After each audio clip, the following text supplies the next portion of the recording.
Pre modern Japanese warriors, जिन्हें आप samurai के नाम से भी जानते होंगे, ये वॉरियर्स बहुत फेमस थे, फियर्स थे और इनका बहुत नाम हुआ। क्यों? क्योंकि ये सच में बहुत खतरनाक भी थे। तो इनसे रिलेटेड इंटरेस्टिंग सी स्टोरी है। देखो, जो समुराइज थे ना, वो डिसिप्लिन और काफी स्मार्ट थे, इसलिए वो एक चीज समझते थे कि अगर वो लोग कभी वॉर पे जा रहे हैं तो वॉर करते टाइम उन लोगों का शांत होना या ओवर थिंकिंग ना रखना बहुत ज्यादा जरूरी था।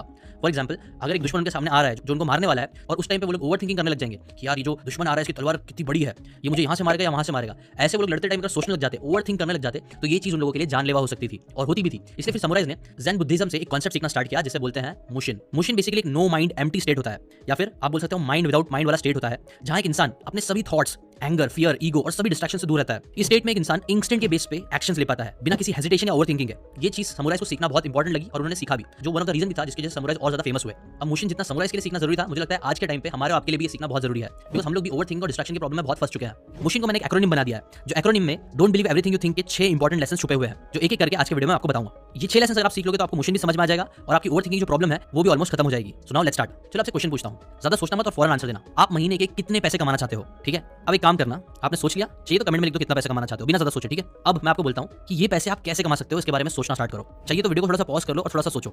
सोच लिया? अब एक इंटरेस्टिंग चीज नोटिस करना, जब मैंने आपको बोला कि आप कितने पैसे कमाना चाहते हो बताओ, अगर आपने बिना ज्यादा सोचे बोला होगा तो आपको कोई स्ट्रेस या तकलीफ, फ्रस्ट्रेटेड कुछ फील नहीं हो रहा होगा।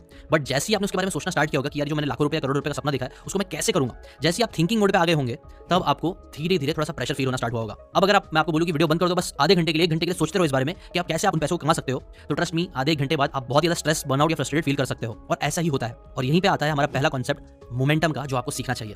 देखो, don't believe everything you think के ऑथर बोलते हैं ना, थॉट और थिंकिंग दोनों में शायद आपको ज्यादा डिफरेंस लगेगा नहीं, बट दोनों में जमीन आसमान का डिफरेंस है। थॉट्स एक नाउन है जबकि थिंकिंग एक वर्ब है। थिंकिंग में एक मोमेंटम होता है और मोमेंटम, जैसे कि आपने फिजिक्स में ही पढ़ा होगा, आपके लिए अच्छा और बुरा दोनों हो सकता है। जैसे कि फॉर एग्जांपल, कई बार ऐसा होता होगा ना, आप सुबह सुबह उठते हो, आपने सोचा तो था कि आप जिम जाओगे, अपने गोल्स पे काम करोगे, लेकिन वो करने के बजाय आपने चालू कर दिया रील्स देखना, और रील्स देखते देखते आपका बहुत सारा टाइम वेस्ट हो गया। जैसे ही जिम जाने का टाइम हुआ, आपका मन ही नहीं किया जिम जाने का, जिसकी वजह से आप और आलसी हो गए। इसके बाद अच्छा खाना खाने की बारी आई, तब भी आपको अच्छा खाना खाने मन नहीं किया, क्योंकि आपके दिमाग में आ गया जिम तो गया नहीं, चलो कल से करता हूं, और ऐसे आप एक नेगेटिव मोमेंटम में पहुंच गए। जबकि ऑन द अदर हैंड, शायद ये चीज कई बार आपके साथ हुई होगी, मेरे साथ भी हुई है कि मैं सुबह सुबह उठा लेकिन मेरा मन नहीं किया जिम जाने का, बट फिर मैंने सोचा कि चलो काम करते हैं, बाथरूम चले जाता हूं, और फिर मैं बाथरूम गया, उसके बाद मैंने बैग बना लिया। अभी तक मेरा जिम जाने का मन नहीं किया था, बट जैसे ही मैंने बैग बनाना स्टार्ट किया, मुझे दिल करने लग गया कि चलो काम करते चले ही जाते हैं, थोड़ा बहुत कर लेंगे जिम। और फिर जब वहां जिम पहुंच गया, थोड़ा करने के बजाय मैं अच्छा खासा जिम करके आ गया। देखो, यही होता है मोमेंटम का पावर। अब मोमेंटम हमारी जिंदगी को बदलने में बहुत ज्यादा इंपैक्ट रखता है, बट प्रॉब्लम ये होती है ना कि ये मोमेंटम हम लोग हमेशा नेगेटिव चीजों में ज्यादा यूज करते हैं, स्पेशली थिंकिंग में, जबकि ये थिंकिंग ही सारे फसाद की जड़ है, जैसे कि आपको अगले पॉइंट में भी और क्लियरली समझ में आएगा। बट उससे पहले आप थॉट वर्सेस थिंकिंग के इस ग्राफ को देख लो, जिससे आपको समझ में आए कि क्यों थिंकिंग में मोमेंटम आपके लिए जरा भी अच्छा नहीं है और सिर्फ थॉट्स में जीना आपके लिए बेटर हो सकता है।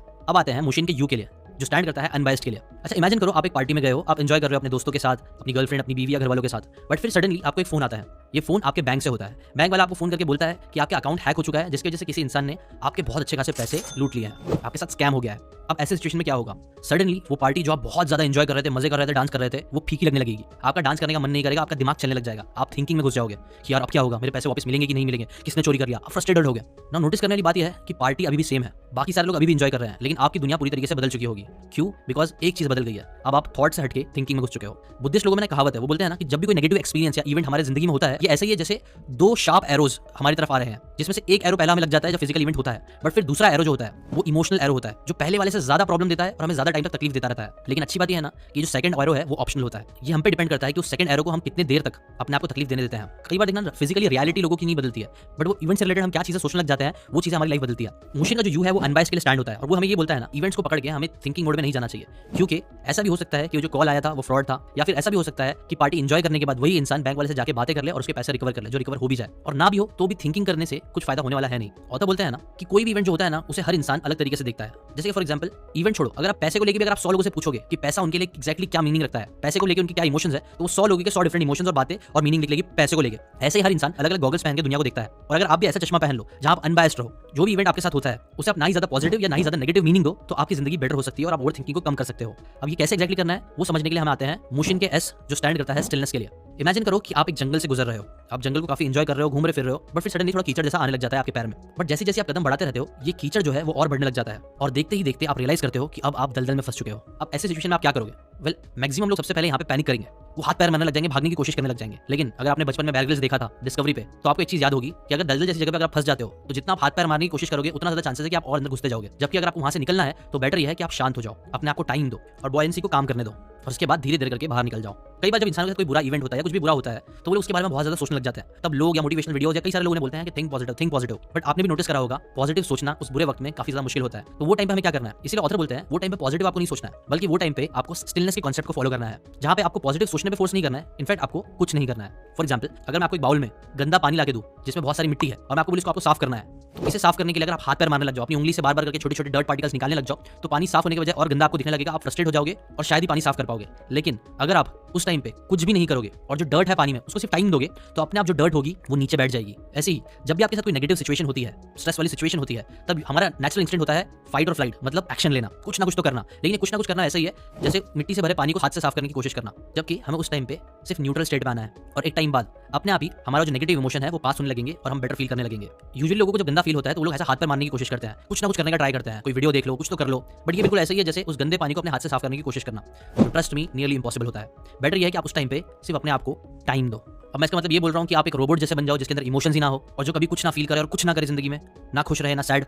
वेल, ऐसा भी नहीं है। अब ये चीज समझाने के लिए हम आते हैं मुशिन के एच पे, जो है हार्मनी विद हैप्पीनेस। एक टाइम था जब ऑथर हर चीज के पीछे सवाल करते थे कि ऐसा क्यों है वैसा क्यों है। तब उनकी गर्लफ्रेंड थी मैकेना नाम की, जिसे वो बहुत प्यार करते थे। बातों बातों में ऐसे ही उन्होंने मैकेना से पूछ लिया कि तुम मुझसे क्यों प्यार करती हो। उनकी गर्लफ्रेंड ने थोड़ा सोचा और इनोसेंटली रिप्लाई किया कि आई डोंट नो। उसके बाद उसने ऑथर से पूछा कि तुम मुझसे क्यों प्यार करते हो। तो ऑथर ने एक एक करके गिनाना चालू कर दिया, तुम्हारी हंसी मुझे बहुत पसंद है, तुम्हारा दिल बहुत प्योर है, कैसे तुम अपनी फैमिली से इतना प्यार करती हो, कि तुम इंटेलिजेंट हो, और ऐसे उन्होंने बहुत सारी चीजें गिना दी। इसके बाद वक्त बीतता गया, टाइम बीतता गया, 6 साल हो गए। बट फिर उसके बाद भी ऑथर ने जब अपनी गर्लफ्रेंड से पूछा कि तुम मुझसे क्यों प्यार करती हो, तो उसने सेम रिप्लाई किया कि मुझे नहीं पता, बस मैं तुमसे प्यार करती हूँ। इस टाइम पे थोड़ा सा ऑथर बॉदर्ड हो गए। उन्होंने सोचा कि यार मैं तो इसको इतने सारे रीजन बता देता हूँ कि मैं क्यों उससे प्यार करता हूँ, बट ये मुझे एक भी नहीं बता पाती है। बट खैर उसके बारे में उन्होंने ज्यादा सोचा नहीं और आगे बढ़ने लग गए। पर फिर कुछ महीने बाद उन्होंने जब इस बारे में वापस से सोचा क्यों वो एक्जैक्टली अपनी गर्लफ्रेंड से प्यार करते हैं, तब उनको हिट हुआ, एक एपिफनी बोल सकते हो, जिसने उनकी लाइफ को काफी चेंज कर दिया। बिकॉज जब उन्होंने अपने आप से पूछा कि मैं अपनी गर्लफ्रेंड से क्यों प्यार करता हूँ, क्योंकि वो बहुत अच्छा हंसती है, क्योंकि उसकी स्माइल बहुत अच्छी है, क्योंकि वो दूसरों की मदद करती है। बट क्या होगा अगर कल वो किसी और की मदद ना करे तो? क्या होगा अगर वो वैसे ही ना हंसे जैसा मुझे पसंद है तो? क्या होगा अगर वो सारी चीजें जो मुझे पसंद है वो ना करे? क्या मैं फिर भी उससे प्यार करूंगा? तब उन्हें रियलाइज हुआ कि ये रीजंस एक्चुअली में रीजंस नहीं थे, बल्कि कंडीशंस थे जो उन्होंने डाल के रखे थे। बट वो ये चीज जानते थे कि ये कंडीशन नहीं भी होगी तो भी वो उनसे प्यार करते रहेंगे, और इसी को बोलते हैं अनकंडीशनल लव, जो रिलेशनशिप में कई बार होना चाहिए। तब उन्हें रियलाइज हुआ कि उनकी जो गर्लफ्रेंड है वो लिस्ट नहीं कर पा रही थी, तो वो चीज बुरी नहीं थी बल्कि अच्छी थी, क्योंकि वो ऑथर को अनकंडीशनली प्यार करती थी। और शायद इसीलिए उनका रिलेशनशिप भी इतना अच्छा चल रहा था, क्योंकि रीजंस जिंदगी में कई बार बदलते रहते हैं, लेकिन प्यार नहीं बदलना चाहिए। और ये चीज हैप्पीनेस का एक बहुत इंपॉर्टेंट की है। कई बार जिंदगी में हम बहुत सारे कंडीशंस ला देते हैं कि मैं खुश होऊंगा जब मैं 1 लाख रुपए कमाऊंगा, 1 करोड़ रुपए कमाऊंगा, या फिर मैं ये करूंगा वो करूंगा। ऐसे हम अपनी जिंदगी में कई बार कंडीशंस ला देते हैं, जबकि सबसे स्टूपिड बात तो ये कि ये जो कंडीशंस हम डाल रहे हैं, ये कंडीशंस कितने सही है या कब तक रहेंगे हमें नहीं पता। हाँ, कल को अगर 1 लाख कमाने में लग गए तो जरूरी नहीं है कि वो 1 लाख से हमें खुशी ही मिलेगी। इसलिए इंपॉर्टेंट ये है कि हम अपनी जिंदगी में अनकंडीशनल दूसरों से भी प्यार करें और खुद से भी। जब हम कंडीशंस के बेसिस पे हंसने लग जाते हैं, स्माइल करने लग जाते हैं, तो ये हमें बांधने लग जाता है, जिसके जैसे लोग कई बार सैड और डिप्रेस होने लग जाते हैं। बेटर ये है कि आप अनकंडीशनली अपनी जिंदगी को जिए, बेस्ट से बेस्ट काम करें, ना अपने ऊपर ना दूसरों पर ज्यादा प्रेशर डालें। ये चीज भी ओवरथिंकिंग को कम करने में काफी हमारी हेल्प करेगी। इस पॉइंट से रिलेटेड कई लोगों को दिमाग में शायद ये क्वेश्चन आ सकता है, तो इसका मतलब यह है कि हमें अपनी जिंदगी में गोल्स नहीं रखना चाहिए, बड़ी बड़ी चीजें नहीं सोचना चाहिए।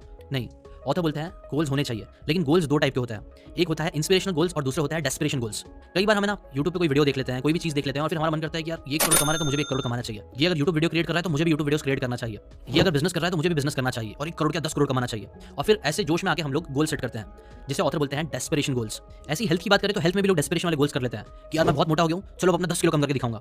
जिसके बाद डेस्परेट होकर लोग रोते रोते अपनी जिंदगी को एकदम टफ बनाते हुए पागलों की तरह मेहनत करते हैं, 10 किलो कम कर लेते हैं। बट फिर कई बार वो गोल अचीव भी कर लेते हैं तो भी उनको खुशी नहीं मिलती है, और वो लोग वापस अपना वेट बढ़ा लेते हैं। ये चीज कई लोगों के साथ होती है। इससे बेटर है ऑथर बोलते हैं कि आपको ना इंस्पिरेशनल गोल्स रखने चाहिए। मतलब आप ये गोल्स रखो कि मुझे हफ्ते में 6 दिन 5 दिन जिम जाना है, बिकॉज मैं अच्छा फील कर सकूं। Because feeling one of the most important factor है जो इंस्पिरेशनल और डेस्पिरेशन गोल्स का बीच का डिफरेंस आपको बताएगा। अगर आपने कोई गोल अपने लिए सेट किया है, बट वो गोल के बारे में सोचते ही आपको तकलीफ होने लग जाती है, आपका दिल भारी होने लग जाता है, आपको स्ट्रेस होने लग जाता है, मतलब आप डेस्पिरेशन वाले गोल सेट कर दिया आपने।